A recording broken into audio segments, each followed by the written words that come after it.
우리 안명호 목사님 제가 잠깐 소개하려고 나왔습니다. 안명호 목사님은 뉴저지에 있는 아콜라 연합감리교회를 오랫동안 담임하신 후에 은퇴하시고 동북부 한인 선교구 선교감리사님으로 지금 사역하고 계십니다. 우리 안명호 목사님, 이 모임을 저희가 기획하면서 이렇게 좀 홍삼열 감리사님처럼 강의 딱딱한 거 이런 것도 필요하고 은혜 받고 뜨거운 것도 필요하다. 그래서 이번에는 찬물, 뜨거운 물, 냉탕, 온탕인데 우리 연합감리교회에서 대부흥사이신 안명훈 감리사님이 나오셔가지고 저희를 온탕으로 인도해 주실 것입니다. 큰 박수로 환영해 주시기 바랍니다.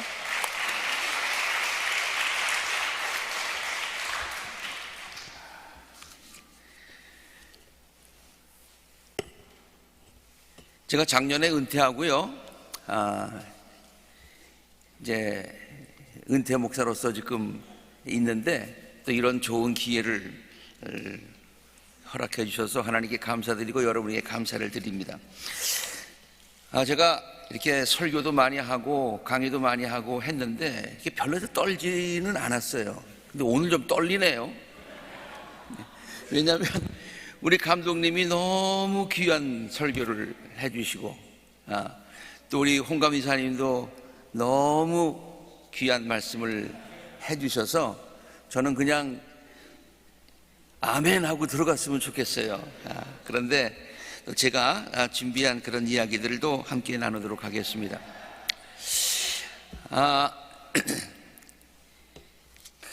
제가 여기 와서 굉장히 임프레시브한 게 있었어요. I was so impressed that 감독님, Bishop Doty and her cabinet members are present here. That means a lot. 굉장히 중요한 의미가 있다고 생각하고요. That reminds me of the UMC, Wesleyan UMC as one of the most important concept is connectionalism. 우리가 모두가 커넥셔널 되어 있다는, 연결되어 있다는 것을 생각하게 됩니다. I interpret the connectionalism in my own word. 내 말로 그냥 커넥셔널리즘을 이해한다면은 You are not alone. You are not alone. 그래서 이렇게 어려움을 겪고 있는 이 시기에 우리 전체적인 감리교가 다 어려움을 겪고 있지만 우리 감독님과 캐비넷 멤버들이 오늘 이렇게 오셔서 이렇게 그냥 말씀도 해주시고 격려도 해주시고 하는 모든 것들이 You are not alone, 이런 강한 메시지가 있어서 정말 감동받고 감사를 드립니다. 저에게 주어진 시간이 굉장히 짧기 때문에 저는 사실은 이거 한 1시간 정도는 해야 되는데 이거를 아주 짧게 해서 영어식으로 하면 to make a long story short, 이런 생각을 가지고 여러분에게 그냥 아이디어나 제목만 이렇게 드리는 그런 이야기들이 많이 있을 것입니다. 제가 미국에서 유학 와서 신학교에서 13년을 공부하면서 가장 많이 들은 신학자 이름이 신학자 중에서 폴 틸릭이라고 하는 그런 신학자였어요. 1800년도 말에 태어나셔서 이제 1900년도에 활동하셨으니까 20세기를 열면서 모든 교회에 아주 강력한 그런 영향력을 미쳤던 신학자가 폴 틸릭이었습니다. 그 폴 틸릭은요, 그냥 생각나면은 떠오르는 단어가 있어요. 그게 ultimate concern이라고 하는 궁극적 관심이라는 그런 말이에요. 그 뭐가 궁극적인 관심이고 관심이어야 하느냐? 먹고 사는 그런 모든 문제보다도 우리 인간의 그 영성, 이 종교가 가장 우리 인간의 최종적인 관심이고 관심이어야 한다. 근데 그 많은 종교 가운데서 특별히 기독교가 그런 해답을 우리에게 주고 있다라고 말씀을 해주신 분이시죠. 하도 유명하신 분이에요. 그 German American 신학자지만은 유니언 하버드, 시카고 대학에서 가르치고 아주 많은 교회에 영향력을 미치고 있었기 때문에 많은 일반 신문 기자들도 찾아와서 물었어요. 박사님, 기독교에 대해서 많은 좋은 말씀을 해주셨는데 기독교가에서 가장 중요한 신앙을 한 단어로, 한 마디로 요약해 주실 수 있겠습니까? 아니, 간단한 얘기를 길게 하는 건 쉽습니다. 그런데 엄청나게 복잡한 얘기를 한 단어로 요약한다는 건 그렇게 쉬운 게 아니거든요. 그러니까 그가 주저없이 대답했어요. 기독교가 우리의 궁극적인 관심이고 궁극적인 관심이어야 할 기독교 신앙의 가장 중요한 그것은 grace, 은혜라는 말이다. 은혜라는 말이다. 그 은혜라는 말은요, 우리가 잘 알고 있지만은 설교받고 은혜 받았습니다, 이거 많이 쓰는데, 그 은혜라는 말은 뭐냐면 우리는 별로 한 것이 없고 우리는 자격이 없는데 그저 주어지는 것, 이걸 은혜라고 그렇게 얘기하지 않습니까? 그래서 이 틸릭 신학자가 그 기자들에게 이런 얘기를 해줬어요. 왜 그러냐면은 다른 종교들을 봐라. 다른 종교들은 인간이 노력해서 무언가 큰 선을 이루려고 하고 천국에 가려고 하고 영생에 가려고 하는 것 알지 않느냐. 제가 그 얘기를 하려면 롱 스토리인데 숏 해가지고 그렇습니다. 그렇죠? 우리 간단하게 얘기해서 그것을 그냥 상향적인 종교다, 그렇게 얘기를 해요. 밑에서부터 막 올라가는 종교예요. 그러나 기독교는 하향적인 종교다. 그래서 하나님께서 위에서 우리에게 거저 그냥 주시는 종교다. 그런 의미에서 기독교의 가장 핵심적인 진리가 은혜다. 그러면서 또 은혜라는 말을 조금 더 풀어서 설명했습니다. 은혜의 다른 말로 표현하자면 가장 가까운 말이 acceptance다 그랬어요. acceptance. 이 acceptance라는 말은 부족함에도 불구하고 상대방의 그 무슨 상황과 조건에도 생각하지 않고 무조건 이렇게 받아주는 것, 이것을 acceptance라고 그렇게 얘기한다는 거예요. 그래서 하나님께서는 우리 인간들의 노력과 조건과 우리는 감히 죄인이라서 한 사람도 하나님 앞에 바로 갈 수 없었지만, 하나님의 보좌에 나갈 수 없었지만, 그럼에도 불구하고 하나님께서 우리들을 받아주신 것, 이걸 acceptance라고 그러고, 다른 말로 이것이 grace라는 말이죠. 그래서요, 뭐라고 또 질문도 안 했는데 뭐라고 보충 설명까지 했냐면, 그러므로 우리 기독교인들이 소위 가져야 되는 구원의 확신이 뭐냐, 우리 성도들이 가져야 되는 확신은 뭐냐면, 하나님께서 우리가 부족하지만은 받아주셨다는 사실을 우리가 받아들이는 거다 그랬어요. 하나님이 우리가 부족하지만은 받아주셨다는 그 사실을 우리가 받아들이는 것, 이게 믿음의 확신이다. 그러면은 폴 틸릭만 그런 얘기를 했느냐? 우리는 연합감리교회에 우리 요한 웨슬레이의 존 웨슬리 얘기를 많이들 하셨습니다만은, 요한 웨슬레가 가장 가르친 것이 있었어요. 그래서 뭐냐면 그 구원의 과정, 또 process of salvation 전체를 설명하면서 어떻게 설명했냐, 우리가 잘 알지만, 여러분 선제은총이라는 말 들어보셨죠? prevenient grace. 우리가 알지도 못했는데 하나님께서 우리를 먼저 찾아와 주시고 미리 다 정해 주시고 그걸 갖다 우리는 프리비니언 그랬어요. 우리 그때 뭐 했냐? 아무것도 안 했어요. 아무것도 안 했어요. 할 수도 없었어요. 그러나 프리비니언트, 그 선제적인, 그걸 갖다가 그냥 선제적인 하고 끝난 것이 아니라 은총, 선제적인 그레이스라, 그걸 그레이스라고 했어요. 그러면 그 다음 단계는 뭐냐? 하나님께서 우리들을 예정해 주셨을 뿐만 아니라 우리를 실제로 하나님의 자녀로 불러주셨어요. 그래서 우리를 의롭게 하셨어요. 우리가 의롭다는 말이 아닙니다. 우리가 의로운 사람이 아니라 의롭다고 인정해 준다는 인자를 쓰는 거예요. 그런데 그걸 갖다가 justifying grace 그렇게 얘기했습니다. 그러면 justifying grace에서 하나님의 자녀가 된 걸로 끝이냐?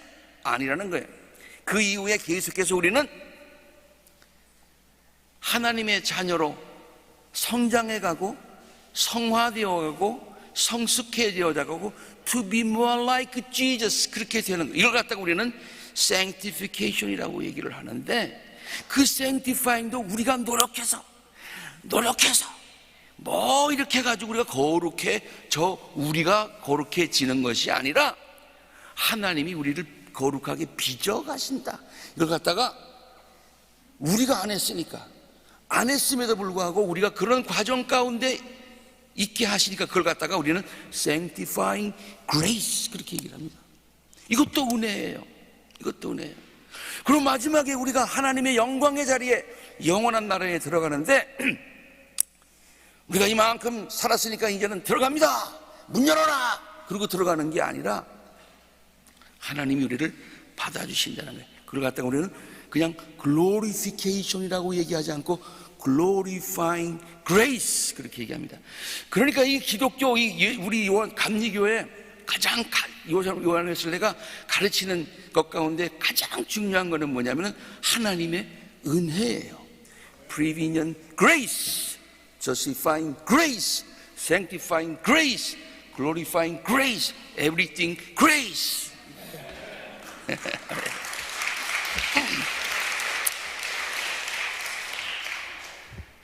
그러면 이 그레이스라는 말이 폴 틸리하고 요한 웨슬레가 만들어낸 얘기냐? 아니에요. 그들은요, 성경이 가르치고 있는 것, 기독교 신앙을 이렇게 보니까 그걸 갖다가 잘 요약해서 우리에게 설명하는 것 뿐이에요. 그런 관점에서 제가 성경을 쭉 보니까요, 모든 것이 성경이 하나님의 은혜로 가득 차 있고 하나님의 은혜로 우리에게 설명하는 것이더라고요. 설명하는 것이더라고요.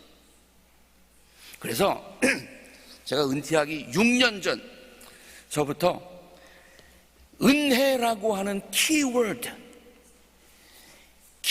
키워드가 있는데, 이 마스터 키가 있는데, 그 은혜라는 마스터 키를 가지고 성경 전체를 풀어보면 창세기서부터 제네시스부터 리빌레이션까지 다 풀리더라. 그래서 은혜라고 하는 키워드로 풀어보는 성경 이야기, 이것을 쭉 6년 동안 강의를 했어요. 성경만. 교인들이, 저도 준비하면서 깜짝 놀랐어요. 진짜 풀리는구나. 교인들도 깜짝 놀랐어요. 와, 성경의 가장 중요한 것이 은혜구나. 그렇게 했어요. 그래서 제가 이 6년 동안 한 롱 스토리를 오늘 한 5분 안에 하려고 그래요. 그러니까 여러분 잘 보시라고요. 얘기가 많이 있지만 대표적인 몇 가지 얘기만 드릴게요. 노아 방주 얘기 아시잖아요. 내가 내일 우리 일시교회에서 설교하면서 제가 노아 방주 얘기를 좀 더 자세하게 하겠습니다만은, 노아 방주에 들어갈 때, 구원받을 때 모든 동물들 다 들어갔어요. 다 들어갔어요. 구약에서는요, 율법에서는요, 중요한 것이 있었는데 어느 것이 정한 것이냐, 어느 것이 부정한 것이냐, 이거 굉장히 따졌거든요. 예. 지금도 유대인들이요, 뭘 하려고 그러면 랍비에게 가서 이거 부정한 겁니까? 아니면 정한 겁니까? 꼭 판단을 받아야 되는 거예요. 그렇게 중요한 거예요. 그런데 그 당시 율법으로 생각해서, 지금 율법 얘기 아니에요. 그 당시 율법으로 생각해가지고 정하다고 하는 것은 물론 구원받아야 되겠죠. 그 당시 율법의 기준에서 부정하다고 생각하는 것, 때는 이때다 싹 잘라버리지 않고 다 노아의 방주에 들어왔어요. 다 노아의 방주. 제가 왜 그때 당시라고 얘기하냐면은, 그때 기준이 오늘날까지 유지된다 그러면 법이 없어. 왜냐하면 그때 돼지는 부정한 음식이었어요. 근데 저만 보더라도 돼지고기를 제일 좋아하거든. 그리고 뭐 돼지고기 먹는 데 대해서 무슨 길티 필링 느끼시는 분 있어요? 아니잖아요. 지금 어느 게 구체적으로 요거는 불결한 거고 요거는 정한 거고 이 얘기하는 게 아니에요. 가장 중요한 얘기는 everybody is included. Everybody is included. 우리 아까 감독님하고 제가 무슨 설교하기 전에 사전에 무슨 전화 통화한 적은 없었어요. 근데 똑같잖아. Grace, 저도 Grace. Everybody, 하나님의 테이블이 큰 것처럼 노아의 방주도요, 그 당시 생각하면은 이게 엄청나게 큰 거였어요. 네. 그래서 모든 동물들이 다 올 수 있었다. 이거 얼마나 우리에게 주는 메시지가 있는가 생각을 해봤어요. 이스라엘 백성들의 고백 중에 말이에요, 이스라엘 백성들의 고백 중에 아주 반복되는 고백이 있습니다. 아브라함의 하나님, 이삭의 하나님, 야곱의 하나님, 그렇게 얘기해요. 그렇게 이스라엘 백성들이 고백할 때 아브라함의 하나님, 이삭의 하나님, 야곱의 하나님은 되셨지만 우리는 잘 모르겠습니다. 그런 고백일까요? 아니에요. 그 하나님은 바로 나의 하나님인 줄로 믿습니다 라는 고백이에요. 그런데 그 하나님이 어떤 하나님입니까? 긴 얘기를 짧게 하잖아요. 아브라함 물론 믿음의 조상으로서 우리에게 믿음의 본을 보인 훌륭한 면도 있지만은 인간적인 면에서 좀 비판하자면은 부족한 게 또 정말 치사하더만. 특별히 와이프한테 말이죠, 뭐 모른다고 누이라고 그러고 뭐 자기 살겠다고 그러고 뭐 이런 거 있잖아요. 이런 거 있잖아요. 그 이외에도 많았어요. 그 외에도 무슨 뭐 하나님께서 하늘에 별과 같이 땅에 모래와 같이 해주겠다니까 그때는 아멘 하고 안 믿어지니까 하갈한테 해가지고 이스마엘 낳았잖아요. 그거 잘못했잖아요. 그럼에도 불구하고 하나님께서는 아브라함을 축복해 주세요. 아브라함의 부족함에도 불구하고 끝까지 아브라함을 사랑하셨던, 은혜를 베푸셨던 바로 그 하나님, 나도 아브라함처럼 부족할 때가 있는데 그 은혜가 나에게도 임하기를 바랍니다. 그런 고백 아니에요? 이삭은 시간 없으니까 지나가고, 야곱이 왜 야곱이라는 별명이 붙었어요? 자기 형 뒤꿈치 잡고서 나왔잖아요. 진짜로 악착하게 사는 사람이에요. 야곱의 특징이 뭡니까? 내가 너그러야 돼, 내가 싸워서, 내가 어찌되면 세상에 믿을 놈 하나도 없다, 이거 아닙니까? 그래서 형도 속이고, 솔직하게 얘기하면 라반한테 이렇게 저렇게 한 거 어떻게 보면 라반이 자기가 속았다고 생각했잖아요. 정말로 부족함이 많은 사람입니다. 그런데 하나님께서 그러함에도 불구하고 야곱을 축복해 줬어요. 이름까지 바꿔줬어요. 뭐라고 이름을 바꿔줬냐면 이스라엘이라는 이름으로 바꿔줬어요. 그 이스라엘이라는 이름을 가만 보니까 또 이게 보통 이름이 아니야. 하나님과 싸워서 이겼대. 놀라지도 않아요, 여러분들? 하나님과 싸워서 이겼다니까요. 진짜 이겼어요? 아니면 진지 져줬어요? 하나님이 져준 거예요. 하나님이 야곱 사랑해서 그래, 네가 나 이겼다. 옛날에요, 우리 지금 40이 넘은 아들입니다만 아들하고 같이 씨름을 했어요. 자꾸 나하고 씨름하자는 거예요. 해줘. 아주 그냥, 그래서 딱 해가지고 이불에다가 딱 하고 있었어요. 얘가 울기를 시작을 하는데 세상에 믿을 하나도 없다 뭐 이런 식이에요. 그 다음에 깜짝 놀랐습니다. 그 다음서부터는 야, 아빠가 잘못했어, 다시 하자. 그리고 그 다음서부터는 그냥 제가 그냥 넘어지는 겁니다. 그냥 얘는 그게 진짜인 줄 알고 너무 좋아하는 거예요. 너무 좋아하는 거예요. 얘 기쁘게 해주려고, 얘 사랑하니까. 하나님이 야곱하고 씨름했어요. 씨름했는데 야, 그냥 내가 져줘야 되겠다. 얘 부족하지만 내가 계속 사랑해야 되겠다, 은혜 베풀어야 되겠다 라고 생각하시면서 져주시기도 하고, 그래 너와 네 자손은 내가 계속 은혜 베풀어 줄게, 계속 봐줄게, 계속 져줄게. 내가는 율법을 이렇게 세고 죄의 값은 사망이다 라고 선고를 했지만, 그러나 그냥 눈 감아줄게, 용서해줄게, 받아줄게, 이 뜻이요. 네.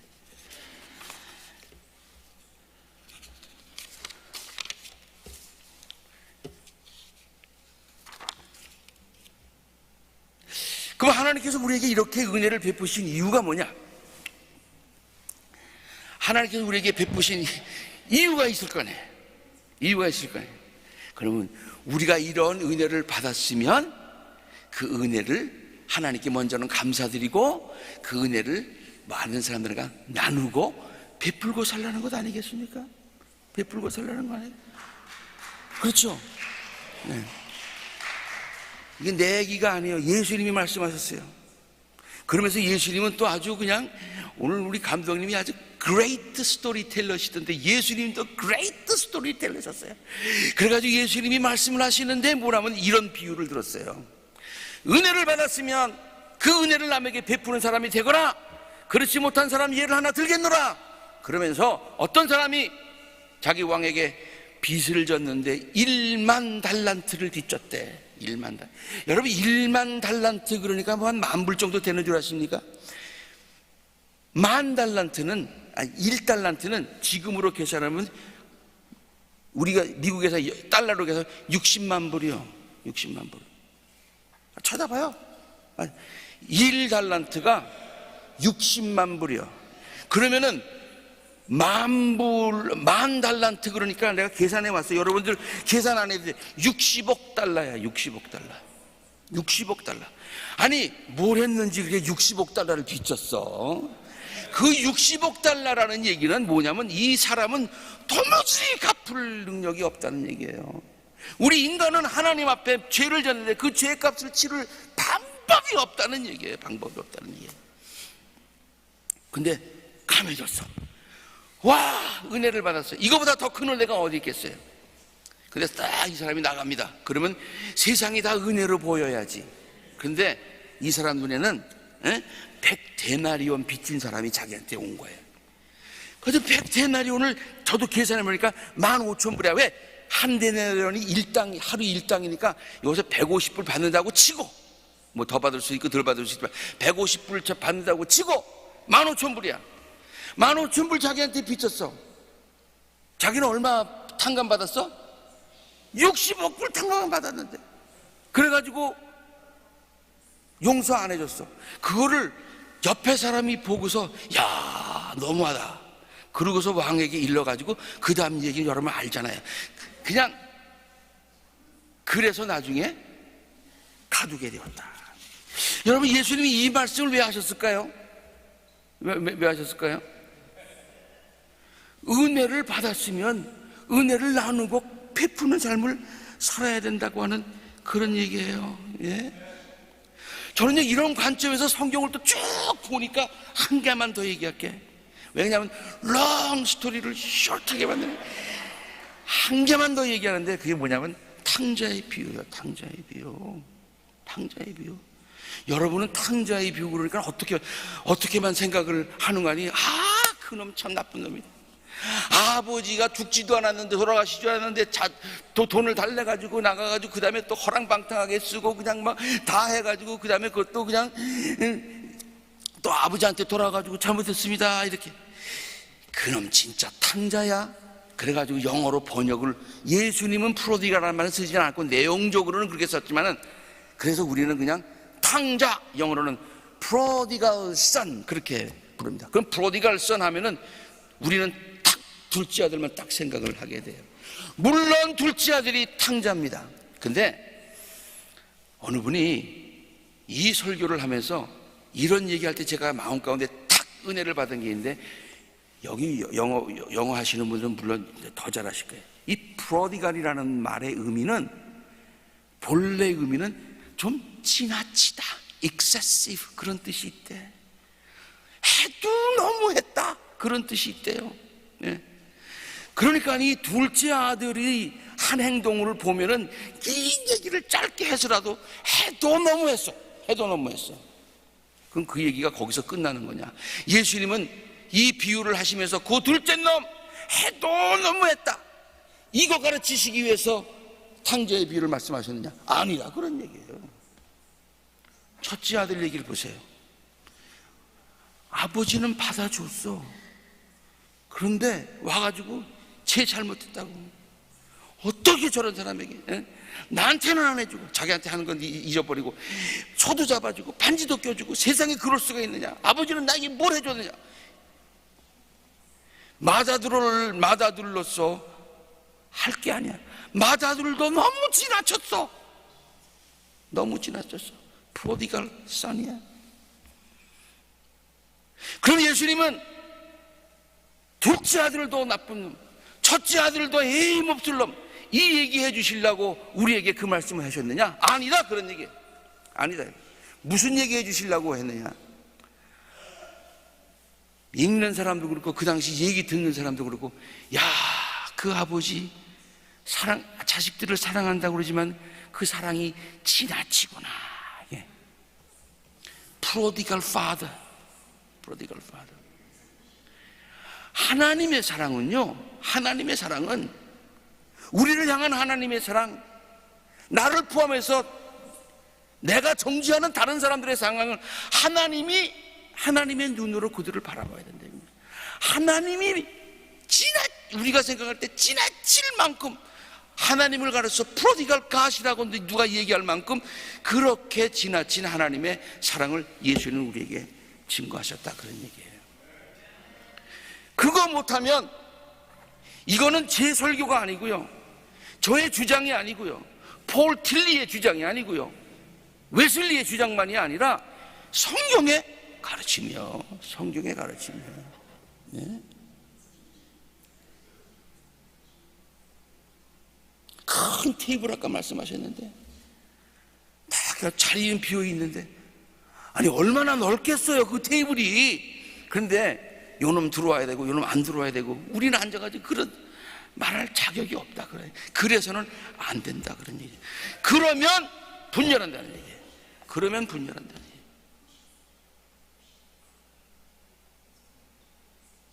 여러분, 기독교가 주 300년 동안 엄청나게 박해를 당했습니다. 그러다 이제 313년에 콘스탄티누스 황제가 기독교 이제는 믿어도 된다라고 선포를 했어요. 뭐 그때 국교는까지는 아니었습니다만 선포를 했어요. 그러니까 교회가, 지하에 있던 교회들이 이야 할렐루야 그러고 다 나왔습니다. 그럼 어떻게 해야 되겠어요? 할렐루야 할렐루야 이래야 되는 거 아니에요? 그리고 이제는 많은 사람들을 다 오시오, 이제 우리 하나님을 함께 찬양합시다, 이래야 되는 것 아니에요? 모여가지고 뭐부터 한 줄 아세요? 뭐부터 한 줄 아세요? 300년 동안에 순교를 당한 사람도 있지만은 로마의 칼 앞에, 사장 앞에 자기의 신앙을 조금이라도 변질했던, 타협했던 사람들 수색작전하기 시작했어요. 수색작전하기 시작했어요. 그래서 그들이 교회에 들어오면 안 된다, 이런 결정도 하고요. 그러면 들어오려면 이러한 과정을 거쳐야 된다. 하여튼 복잡한 이야기로 인해 가지고 교회가 쌈박질이 시작이 됐어요. 할 얘기는 많지만 긴 얘기를 짧게 해서 저들이 정죄하기 시작하니까 그렇게 된 거예요. 제가 지금 기독교 박해 시대 때에 순교한 사람이 별거 아니야, 그런 얘기 아니에요. 기독교 박해 시대 때에 신앙에 타협을 했다, 그 사람 옳다, 그 얘기 아니에요. 그 얘기 아니에요. 그걸 다 떠나서 그럼에도 불구하고 교회가 하나 되어야 하는데, 할 일이 얼마나, 지금 방금 기독교가 공인되었으니 할 일이 얼마나 많겠어요. 그 일 다 지쳐두고 저 사람은 옛날에 그랬어, 저 사람은 옛날에 그랬어, 이 사람은, 이 일 하느라고 교회가 갈라지게 됐어요. 우리나라에는요, 일제시대 때 일본 사람들이 우리를 지배하고 있을 때 선교사님들이 가가지고 그냥 열심히 그럼에도 불구하고 복음을 전도해서 한국의 기독교회가 많이 부흥했습니다. 부흥했어요. 근데 무슨 바람이 불어닥쳤는 거 아니에요? 일본 사람들이 자기네 황제에게 절을 해야 된대. 자기네 왕에게, 황제에게 절하라는 얘기하고 이 일본 천황에게 절을 해야 된다. 비슷한 상황이 벌어졌어요. 그래가지고 어떤 기독교인들은요, 절대로 황제에게 절하는 것은, 이것은 우상숭배다, 절대 못한다, 죽으면 죽었지, 죽으면 죽으리라. 그러고서 진짜 감옥에 가서 목구를 치른 사람들도 있고, 우리 잘 아는 주기철 목사님은 순교를 당했어요. 그 순교가 당한 이야기를 보면 얼마나 가슴 아픈지, 얼마나 신앙에 도전이 되는지. 네. 그 사람들이 잘못했다는 것 아니에요. 별것 아니라는 것 아니에요. 굉장히 훌륭한 분들입니다. 그 당시 많은 기독교인들은 그 당시까지 신앙은 갖고 있었지만은 순교하려고 생각하니까 너무 겁이 나가지고 좀 타협을 했던 것도 사실입니다. 그래서 황제에게, 일본 천황에게 신사침배하면서 교회가 성도들에게 뭐라고 가르쳤는 거 아니? 이거는 우상숭배가 아니라 국가에 대한 리스펙트하는 그냥 형식적인 거야 라고 타협을 했어요. 지금 제가 잘했다, 못했다는 얘기 아니에요. 그런 일이 있었다는 얘기예요. 그러면 1945년에 일본으로부터 해방을 받고 나서 그 다음에 어떤 일이 있었느냐? 해방받고 나니까 이제 모든 교인들이 전부 다 나와가지고 할렐루야, 해방됐다, 우리 하나님 찬양하자, 이제 전도하자, 선교하자, 이래야 될 것 아니에요. 제일 먼저 한 게 뭔지 아세요? 신사참배 누가 했어? 누가 타협했어 그때? 그런 사람들은 교회에 들어올 자격도 없어. 이렇게 얘기한 것이 한국교회의 현실이에요. 실제로 많은 교단들이, 지금 제가 구체적인 교단 이름을 얘기하면 제가 비판받을까봐 얘기는 안 하겠지만은, 많은 교단들이 그때 다 갈렸어요. 다 갈렸어요.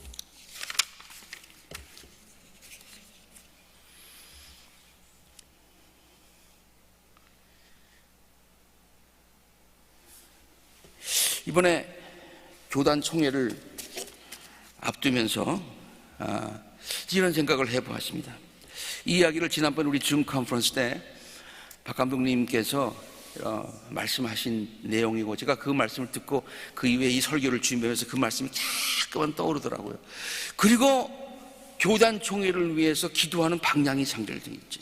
그 어떤 의미냐면, 사도신경에 나오는 초대 예루살렘 교회의 회의처럼 되게 해주시길 바랍니다. 다 잘 아는 내용이죠. 긴 얘기인데 짧게 하겠어요. 사도 바울이 1차 전도 여행을 하고 나니까, 1차 전도 여행을 하고 나서 이방인들은 많이 전도하고 나니까 제일 먼저 걸리는 게 있었어요. 제일 먼저 걸리는 게, 하나님 믿고 싶은데 이 할례 받는 거, 이게 보통 문제가 아니야. 할례 받는 거. 어느 분이 할례가 뭐냐 그러니까 뭐 할렐루야의 준말이라고 그러는데, 그게 아니야. 할렐루야가 할렐루야의 할례가 아니라, 이거는 그냥, 여러분 생각을 한번 해봐요. 그냥 옛날에 마취도 없었을 때 그냥 그걸 갖다가 그냥 어렸을 때도 아니고 다 성인이 돼가지고 할례를 다시 받아야 된다고 생각하면 쉽겠어요, 어렵겠어요? 곤란하니까 대답 안 하시겠어요? 쉬운 게 아니에요. 쉬운 게 아니에요. 그게 딱 걸리는 거야. 지금 이 할례 문제는요, 그 당시 유대인들에게 율법에 있어서는 아까 우리 홍감 이사님이 1, 2, 3 뭐 이런 서열을 했는데, 그것도 뭐 넘버 원은 안 되겠지만 그 비슷하게까지 올라갔던 중요한 문제였어요. 왜 중요한 문제냐? 할례 받은 것은 하나님의 백성이라는 뜻이고, 할례 받지 않았다는 것은 이거는 하나님의 백성이 아니라는 뜻이었어요. Very clear, black and white. 모든 유대인들은 must, 싫으면 나가. 이 율법이 할례 율법이었습니다. 근데 이 문제 가지고 선교가 잘 안 되는 거예요. 이방인들이 꺼리는 거예요. 주저주저 하는 거예요. 그래서 이 바울과 바나바가 이 문제를 가지고 얘기를 하자 막 사람들은 그냥 뭐 이방인들도 만약에 뭐 예수 복음을 받아들이는 것까지는 찬성하지만 할례를 꼭 받아야 된다 안 받아야 된다 가지고 그냥 막 율법이요. 우리 회의하다 보면 이런 분들이 많지요. 법이요, 의장 이런 분들 있잖아요. 그런 것처럼 법이요 라고 하는 사람들이 많이 있었어요. 그래서 이 문제를 가지고 예루살렘 교회에 갔어요. 긴 얘기를 짧게 해서 어떤 결정이 났습니까? 그 예루살렘 교회가 이방인들에게 그런 짐을 지우지 않는, 그러면서 은혜롭게 마치고요, 이 결정을 받아들인 모든 교회는 어찌 그런 결정이 그렇지 않고 모두 다 받아들이면서 할렐루야, 성교의 문이 열렸구나, 그렇게 기뻐했다는 거예요. 기뻐했다는 거예요. 여러분, 만약에 그때 이스라엘 예루살렘 초대교회 결정이 할례는 법이요, 율법이요, 하나님의 명령이요, 반드시 지켜야 되는 것이요 라는 결정이 딱 났으면은 어떤 결과가 있었을까? 기독교는요, 세계화에 대한 선교가 문이 막혔을 것입니다. 그리고요, 지금도 이스라엘에 메시아닉 크리스천들이 있습니다. 굉장히 소수예요. 아마 그 소수에 기독교가 머물러 있었을 것이다, 그런 얘기예요. 앞에서도 예를 들었듯이 기독교 박해 시대에 죽음이 두려워 신앙적 타협을 했던 것이 아무런 문제가 되지 않는다는 말이 아닙니다. 그것은 분명히 부끄러운 신앙인의 모습이었습니다. 일제의 탄압이 무서워서 신사참배를 했던 것이 아무런 문제가 되지 않는다는 법이 아닙니다. 주기철 목사님처럼 죽으면 죽으리라는 신앙을 갖지 못했던 부끄러운 모습이었던 것만은 사실입니다. 그러나 그렇기 때문에 단순히 율법과 교리의 잣대로 그들을 정죄하고 돌을 들어 그들에게 던지는 자세만이 나의 신앙을 나타내는 방법은 아니라는 그런 얘기예요. 이럴 때일수록 율법보다도 교리보다도 더 높은 차원의 하나님의 마음, 은혜, 하나님의 사랑, 그것을 뛰어넘는, 우리의 이성과 우리의 율법과 교리를 beyond 뛰어넘는, beyond our understanding, beyond the doctrine, 이런 성숙한 자세가 있어야 되지 않을까, 그런 생각을 해보았습니다. 이거는요, 제가 이곳에 어저께 비행기 타고 동부에서 왔습니다만은, 연합함령에 남아 있어야 됩니다라고 하면 정치적인 이슈를 설명하기 위함이 아니에요. 성경을 돌아보세요. 이게 성경의 핵심이에요. 예수님의 가르침의 핵심이 그거였어요. 기독교 신앙의 핵심이 바로 그거였어요.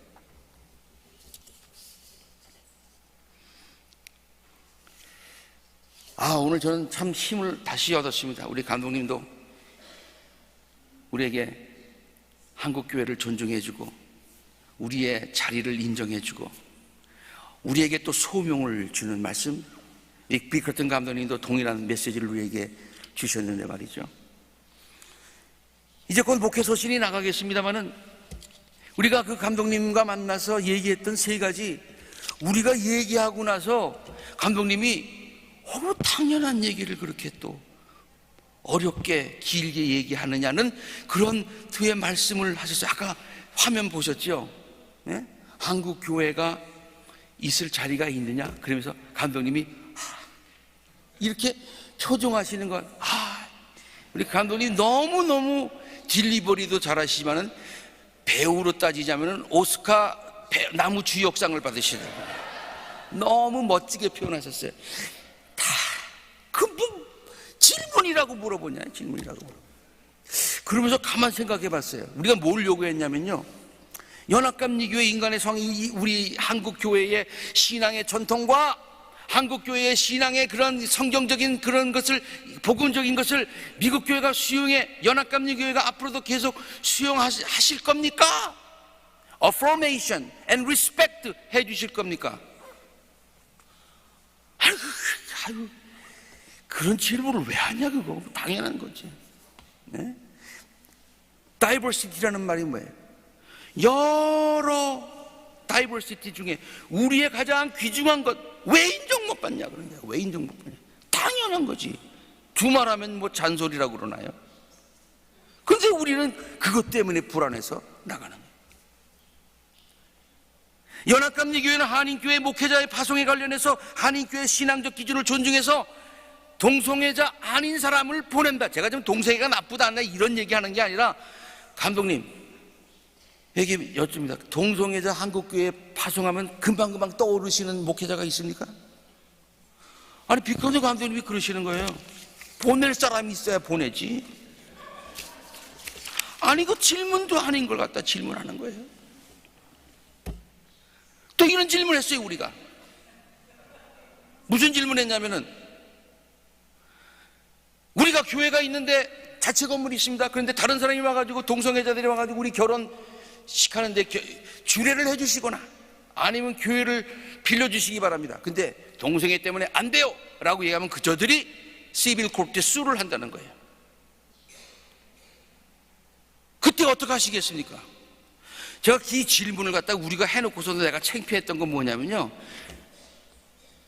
이거는요 UMC에 남아 있으나 GMC로 가나 다른 교단에 있으나 미국에 있는 모든 종교기관은 다 똑같은 문제를 가지고 있어요. 무슨 말인지 아시겠어요? 이거는 우리가 핸들할 수 있는 문제가 아니에요. 이거는 그것 때문에 교단을, UMC를 떠나고 안 떠날 리 이슈가 아니라니까요. 네? 그러면서 결론적으로 우리에게 확신을 주셨어요. You are needed, you are wanted. 들으셨죠? 네? 영어로도 들으시고 밑에 해석으로도 보셨죠? 네. 확실한 그런 약속을 해주신 것에 대해서 얼마나 감사한지 모릅니다. 이제 말씀을 마치겠습니다. 고린도서 15장 58절에 여러분 한번 따라 하시기 바랍니다. 제가 여기서 견실하여, 따라 하시라니까요. 견실하여 흔들리지 말고 항상 주의 일에 힘쓰는 자들이 되라. 이게 우리들이 가져야 될 바른 신앙의 자세인 줄로 믿습니다. 저는 이번에 연합감리교 총회가 이제 곧 열리게 될 텐데, 이게 지금 우리는 이스터 시즌 가운데 있어요. 이스터 시즌 가운데 이 총회가 열리게 되는 것에 대한 저 나름대로의 이런 기대와 소망이 있었어요. 이스터 시즌, 우리가 부활 신앙을 가져야 되는데, 부활 신앙의 핵심이 뭡니까? 모든 것을 합하여 모든 것이 역전되는 것, 이게 부활 신앙 아닙니까? 죽음이 생명으로, 절망이 소망으로 바뀌는, 이것이 우리가 가져야 되는 부활 신앙인데 말이죠. 이번 이스터 시즌에 열리는 이 귀한 총회가 우리에게 새로운 희망을 주고 도전을 주는 그 같은 귀한 총회가 될 수 있기를 위해서 우리가 같이 기도하고 또 하나님 앞에 열심으로 우리의 사명을 감당해야 될 줄로 믿습니다. 마지막으로요, 이러한 생각을 하면서 우리 한국 찬송가의 새 찬송가 487장에 이런 가사가 다시 한번 하면서 제가 하루 종일 이 찬송을 불렀던 기억이 있어요. 어두움 후에 빛이 오고, 어두운 후에 빛이 오며, 바람 분 후에 잔잔하고. 이게 그냥 옛날에 그냥 불렀는데 이러한 시츄에이션을 생각하면서 부르니까 구구절절 좋더라고요. 소나기 후에 햇빛 나고, 수고함 뒤에 쉼이 있고, 연약함 후에 강건하고, 애통한 후에 위로받고, 눈물 난 후에 웃음이 있고, 씨 뿌린 후에 추수가 있고, 괴로운 후에 평안이 있고, 슬퍼한 후에 기쁨이 있고, 멀어진 후에 가까워지고, 고독한 후에 친구가 있고, 고생한 후에 기쁨이 있고, 십자가 후에 영광이 있고, 죽음 온 후에 영생하니, 이러한 도가 내 말이 아니라 진리로다. 이 찬송가의 가사처럼 모든 것들을 합하여 선을 이루시는 하나님의 은혜, 모든 것들을 역전시켜 주시는 부활의 능력이 한인연합감리교와 모든 교회들과 성도들에게 넘치시기를 고난 받으신 후에 부활하셔서 우리들에게 부활의 소망을 주시는 예수 그리스도 이름으로 간절히 축원합니다.